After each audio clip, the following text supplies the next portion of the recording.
बिस्मिल्लाहिर्रहमानिर्रहीम अस्सलाम वालेकुम। दुनिया में सबसे बड़े राजों में से एक राज है कि दो लीडरान, उनमें नंबर 1 कायद आज़म मोहम्मद अली जिन्ना और नंबर 2 महात्मा गांधी, ये दो लीडरान हैं कि जिनकी मौत तबई नहीं थी, उनको इस दुनिया से मार कर भेजा गया। नंबर 1 पर महात्मा गांधी, जिसका नथुराम गोडसे ने जो कत्ल किया वो तो आप सबके सामने है। बाद में उसको सज़ा भी मिली, लेकिन वो लेगेसी आज तक उसकी चलती आ रही है। और बीजेपी का आज का जो हुक्मरान है नरेंद्र मोदी, उसकी लेगेसी को इसको हीरो मानकर आगे चलता है। लेकिन कायद आज़म के बारे में ये चीज़ें छुपा दी गई हैं।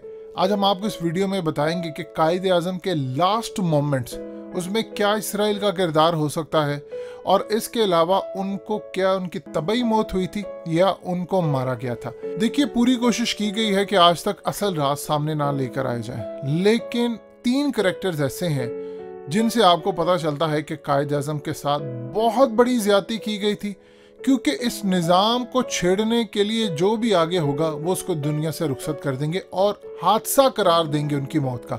इस वीडियो की अहम डिस्कशन चलती रहेगी, लेकिन आप सबसे पहले वीडियो को लाइक करें, हकीकत टीवी के बैकअप चैनल हकीकत टीवी 2.0 को सब्सक्राइब कर लें और बेल आइकन पर जरूर क्लिक करें। नंबर 1 फातिमा जिन्ना, जो कायद आज़म की बहन थी, जिनको कायद आज़म प्यार से फाती कहकर बुलाते थे। इसके बाद है डॉक्टर कर्नल इलाई बख्श, जिन्होंने कायद आज़म का इलाज किया। फिर डॉक्टर रियाज अली शाह।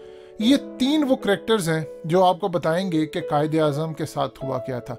सबसे पहले समझ लीजिए कि शुरुआत होती है तब जब इसराइल के उस वक्त के founding father David Ben Gurion ने लेटर लिखा था कायद आज़म को कि आप रिकग्नाइज करें इसराइल को। उनका असल में मौक़िफ़ ये था कि इसराइल एक नाजायज़ रियासत है। तो कायद आज़म ने उनको जवाब नहीं दिया, क्योंकि कायद आज़म बिलीव करते थे कि उस वक्त चूँकि यूरोप ने सपोर्ट किया था इसराइल बनने के लिए, तो लिहाजा वो कहते थे कि ये यूरोप की नाजायज़ औलाद है। और दूसरा उनका मौक़िफ़ भी वही था जो इलामा इकबाल का था कि अगर यहूदी क्लेम करते हैं कि हम अरब से पहले 2000 साल पहले हम यहाँ पर मौजूद थे, तो फिर वो कहते हैं कि स्पेन में तो 500 साल हुए हैं मुसलमानों को निकाले हुए, तो सबसे पहला हक तो हमारा है, अगर आपका लॉजिक ये है।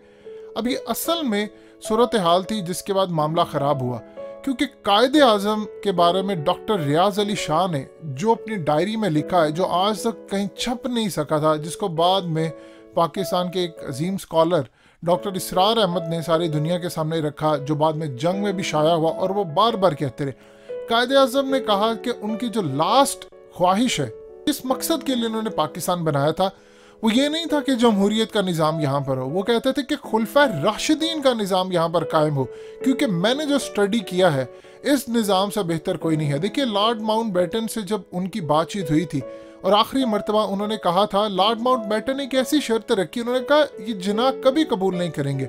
उन्होंने कायद आज़म के सामने शर्त रखी कि हम पाकिस्तान बनाने को तैयार हैं, लेकिन शर्त यह होगी कि आपको सिर्फ 10 साल के लिए पाकिस्तान दिया जाएगा, उसके बाद दोबारा हम इसमें ले आएंगे, हम देखेंगे उसके बाद क्या फैसला करना है। अब उनको यकीन था कि जिन्ना बात नहीं मानेंगे, लेकिन कायद आज़म इतने जीनियस इंसान थे कि जिसकी इंतहा नहीं, उन्होंने कहा हमें मंजूर है। उसके बाद पाकिस्तान बनाना पड़ा। अब उन्होंने ये सोचा कि अगर 1958 तक ये बात करते हैं तो उस वक्त अब हम इतने मजबूत हो जाएंगे इस्लामिक निज़ाम कायम करके कि हम अपनी फ़ौज बना लेंगे कि कोई हमसे ज़बरदस्ती पाकिस्तान छीनना चाहेगा तो हम उसको बुरी तरह लड़ कर शिकस्त देंगे। अब सूरत हाल ये है कि लॉर्ड माउंटबेटन ने कहा कि मुझे अगर पता चलता, क्योंकि कायद आज़म को जो बीमारी हो चुकी थी टीबी की, उसके बाद लास्ट मोमेंट्स पर उनको ब्रेन हैमरेज हुआ था, उसके बाद लॉर्ड माउंटबेटन ने कहा कि अगर हमें पता चलता कि जिन्ना को बीमारी हो चुकी है, क्योंकि लास्ट स्टेज पर उनका वेट तकरीबन 36 से 38 केजी रह गया था, तो हम डिले कर देते पाकिस्तान को बनाना, क्योंकि ये वाहिद शख्सियत है जो पाकिस्तान के लिए खड़े हो गए थे। और इससे पहले जो हमारे मामला थे, यानी आप अंदाज़ा कर लें कि लॉर्ड माउंटबेटन का ये ख्याल था कि अगर हमें अंदाज़ा हो जाता अर्ली के कायद आज़म को बीमारी है और वो डे बाय डे ख़त्म होते जा रहे हैं, तो हम उनकी मौत का इंतज़ार करते और हम उसके बाद कोई खड़ा ना होता तो पाकिस्तान ना बनने देते।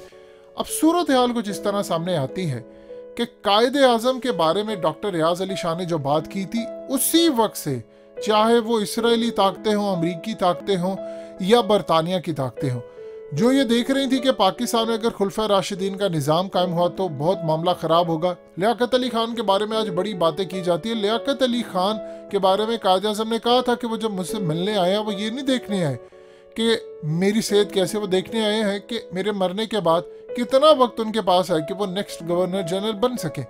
अब सूरत हाल ये पैदा हुई कि कायद आज़म के जो लास्ट मोमेंट्स थे जब एम्बुलेंस का इशू हुआ, वो समझने वाली बात है। एक तो इस्लामिक निज़ाम के बारे में डॉक्टर रियाज अली शाह ने बता दिया। अब बैरूनी ताकतों ने यहाँ पर अपने एजेंट प्लांट किए हुए थे जो चाह रहे थे कि जिना जल्दी इस दुनिया से रुखसत हो। ये ना हो कि इससे पहले किसी भी सूरत, क्योंकि कायद आज़म पर प्रेशर भी था उस वक्त बहुत ज़्यादा, आपने इतना बड़ा काम किया, अब इस्लामिक निज़ाम कायम कर दे। जिन इस्लामिक कुव्वतों ने जो पाकिस्तान के अंदर आज भी मुहिब वतन है उन्होंने साथ दिया, तो वो बार बार डिमांड कर रहे थे इस्लामिक निज़ाम लेकर आए।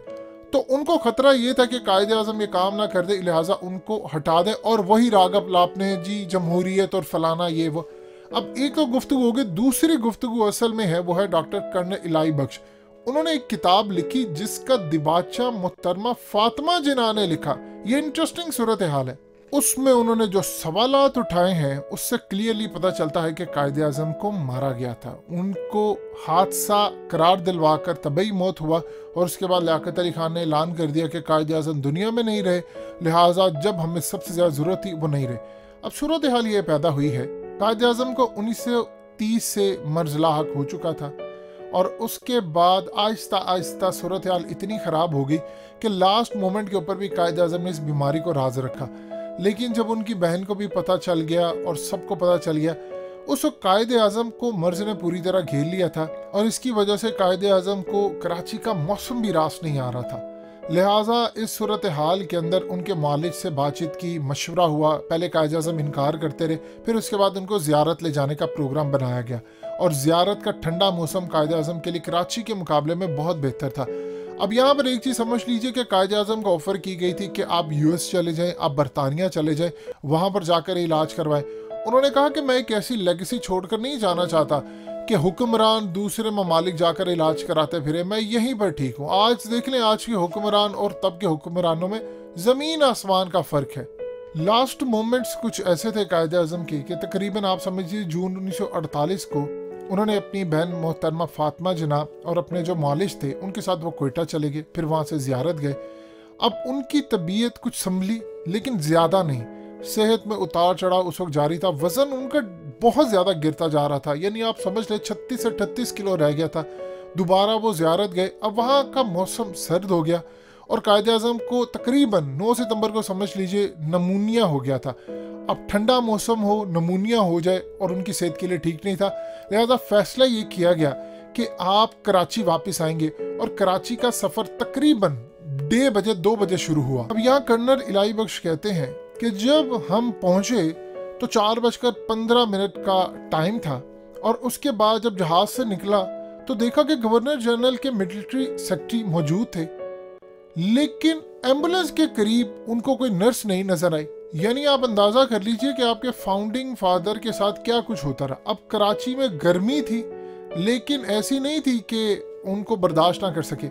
अब आप देख लें कि जहाज के अंदर इतना ज्यादा हबस था कि कायद आज़म को जल्दी से एम्बुलेंस लेकर गए और उसके बाद उनकी हालत मजीद ज्यादा खराब हो गई।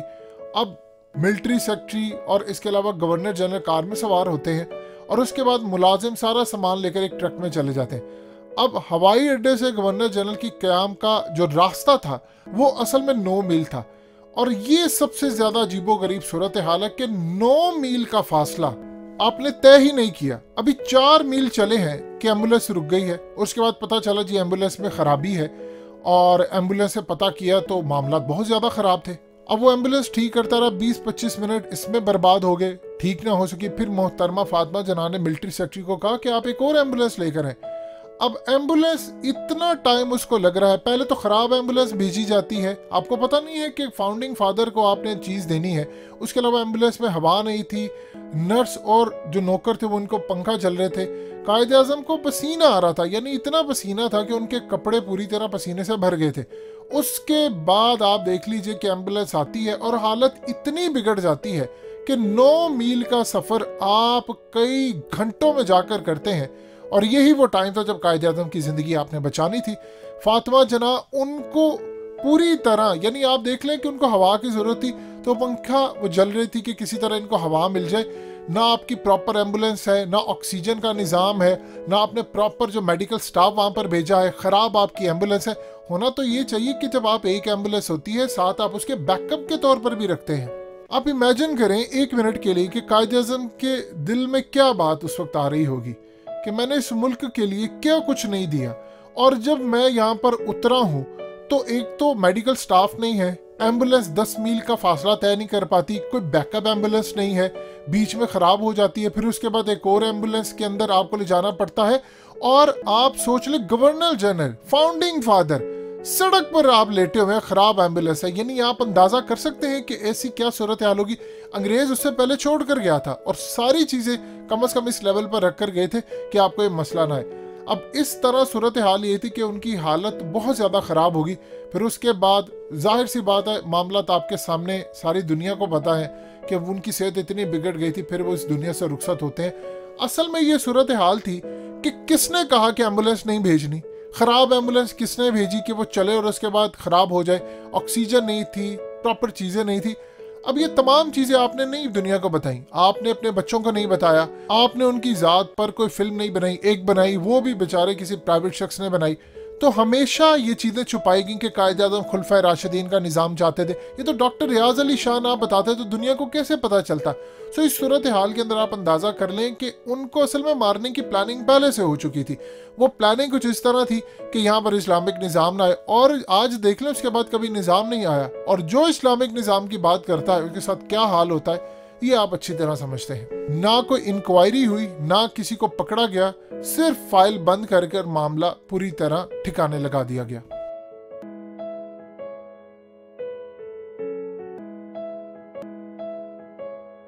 हकीकत टीवी के बैकअप चैनल हकीकत टीवी 2.0 को सब्सक्राइब करना मत भूलिए। वीडियो को लाइक करें, शेयर करें और कमेंट सेक्शन में अपनी राय का इजहार जरूर करें।